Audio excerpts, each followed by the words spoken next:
Yeah, yeah.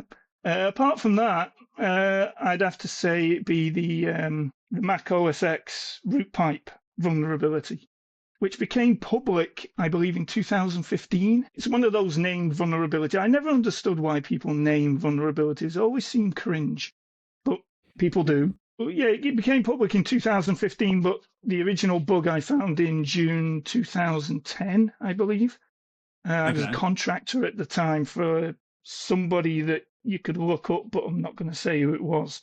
Like government malware, if you will. And I Gotcha. found it. I found it with a rather simple requirement. They wanted to be able to keylog on Mac OS X, but not inform the user that they were keylogging. So how do you do this? And the way you did it was you had to turn on universal devices or universal assistive devices or something like that. And the job was simple: reverse engineer how Apple do it and re-implement it. So the user doesn't have to click the button. So I did that. They gave me 2 weeks for it, and it took 20 minutes. Oh well. Yeah, absolute classic. Reverse engineer it, and 20 minutes later, you look up at your friend who's sat on the table opposite you, and you've got a funny look on your face, and he says, "What's up with you?" I says, "Mac OS X is backdoored. Wow.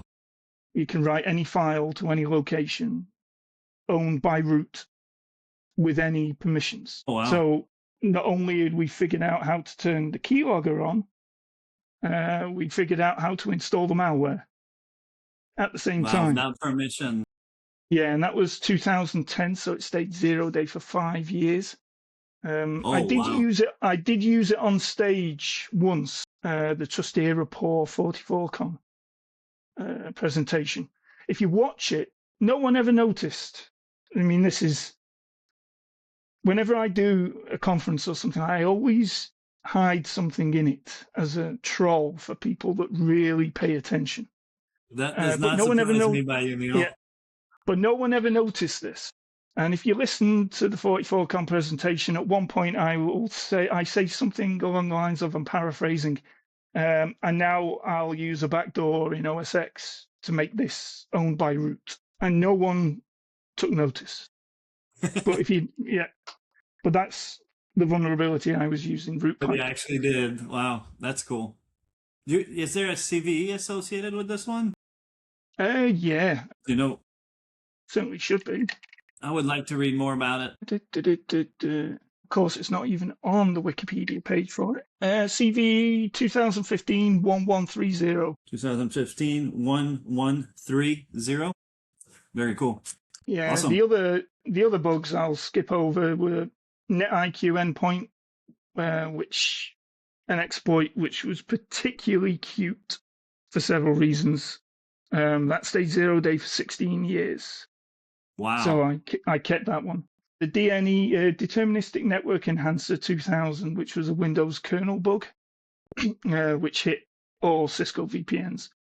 That was interesting because of a run-in with a guy that worked at an insurance company when I was actually on site doing a job. He was running around trying to fix it, and he was complaining about some. He actually said some asshole has dropped a bug with no patch, and I'm standing next to him, and I look over his shoulder, and he shows me the exploit, and I say, "Oh, that guy," and he says, "Oh, why, did you know him?" I said, "Yeah, he's me."